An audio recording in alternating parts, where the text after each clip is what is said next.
आंदोलन जवळपास 4-5 वर्ष झाले चालू.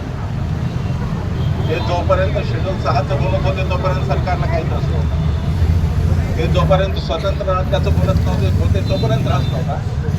त्या दिवशी सोनम वांगचुक म्हणले की चायनाने आमची जमीन बळकावली, त्या दिवशी त्रास सुरू झाला. जर सोनम वांगचुक खोटं बोलत असतील तर चायनाने आपली जमीन बळकावलेली नसेल आणि तसंच असावं अशी माझी इच्छा आहे देशवास म्हणून. तर मोदी आणि शहांनी तिथे पत्रकारांना नेऊन दाखवावं की ती जमीन भारताच्या ताब्यात.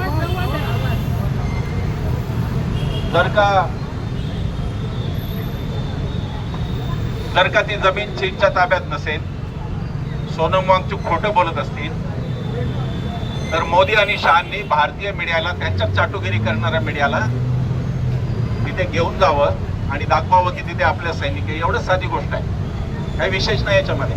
जर सोनम वांगचुकला खोटं ठरवायचं असेल तर तिथं पत्रकार घेऊन जा आणि दाखवा ती जमीन भारताची. पण ते होत नाही.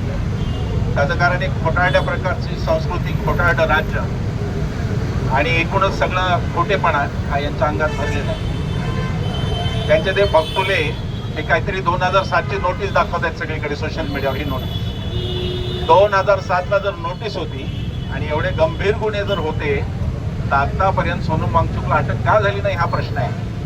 आधी काँग्रेसचं सरकार होतं, आता तुमच्या 56 इंचीचं सरकार आहे गेली 18 वर्ष.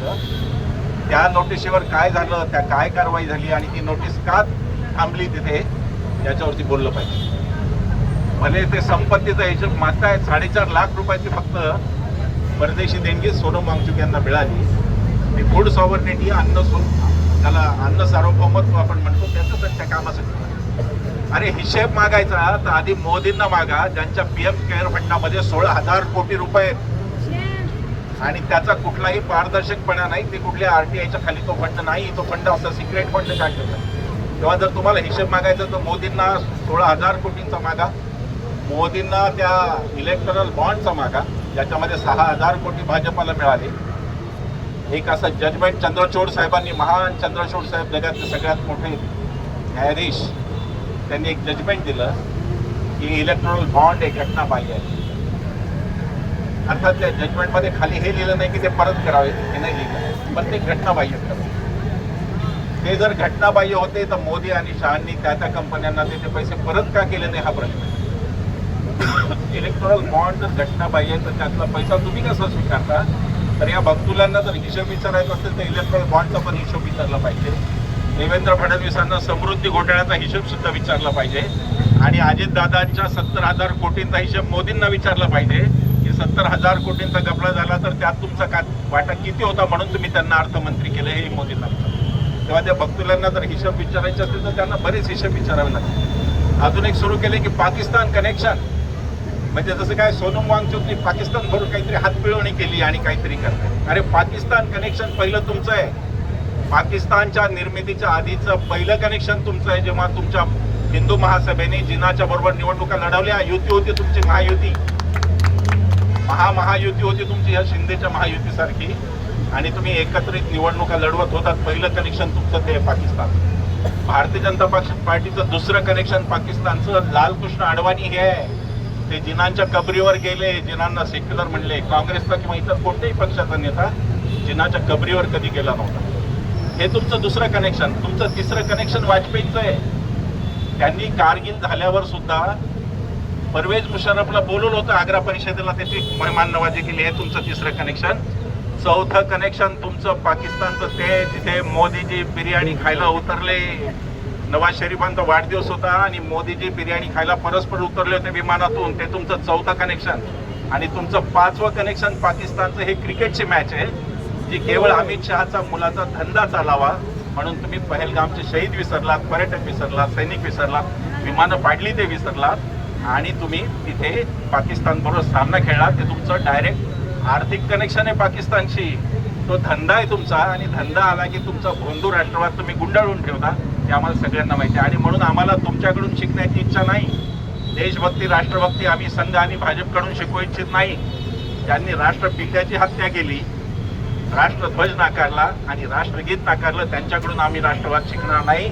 आमचा भारतीय राष्ट्रवाद संविधानाने आम्हाला दिलेला कितीतरी मजबूत राष्ट्रवादी, तोच राष्ट्रवाद आम्ही घेऊन पुढे जाऊ.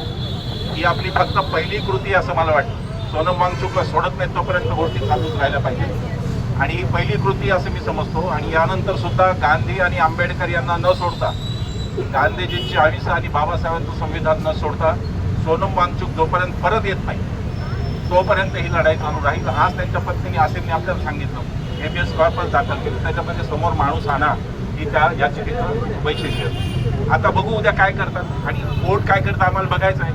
सुप्रीम कोर्ट काय करतं आम्हाला बघायचं आहे. सुप्रीम कोर्टाला हात जोडून विनंती आहे की हा देश लोकशाहीच्या शेवटच्या टप्प्यात आहे, कृपा करून तुम्ही आता देशाची आशा घालू नका. कारण जर का हा देश असाच चालत राहिला आणि प्रत्येक यंत्रणेकडून जर लोकांनी आशा गमावली तर या देशात काही खरं राहणार नाही असं मला सुप्रीम कोर्टाला सांगायचं. संस्थांवरचा विश्वास जर टिकून राहायचा असेल तरच ती लोकशाही टिकून राहणार. आणि त्यामुळे सुप्रीम कोर्ट आणि सगळ्याच न्यायालयांचं काम आहे की त्यांनी ज्यांच्यावर अन्याय झाला त्याच्या बाजूने. मला 100% खात्री, यांनी काही करू दे, सोनम वांगचुक हे 100 नंबरी सोनं आहे आणि ते निखारून बाहेर निघणार आहे. आणि बाहेर आल्यावर सोनम वांगचुक या देशाचा नेता होणार आहे, याच्याबद्दल माझ्या मनात काही शंका नाही. कधी कधी जे होतं ते चांगल्यासाठी यांना बुद्धी झाली ती चांगलीच झाली. जे होईल त्यातून पुढे काहीतरी वेगळं उभं राहील, चांगलं काम उभं राहील. तर सोनम वांगचुकचं काम मी लडाखला जाऊन पाहिलेलं आहे. हे भक्तुले करतात, यांनी तिथं जाऊन बघायला पाहिजे लडाखमध्ये. नुसतं लडाख तर थंडीत राहून दाखवा, काम तर सोडून द्या.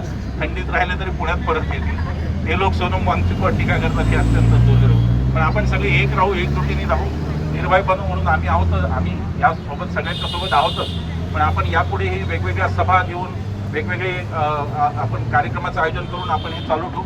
आपल्या सगळ्यांचं लक्ष सोनम वांगचुक जेलच्या बाहेर येणं हे राहील अशी मला खात्री वाटते. मी फार बोलत नाही कारण वेळेचं आपलं मर्यादा आहे. एवढं बोलून मी थांबतो. धन्यवाद.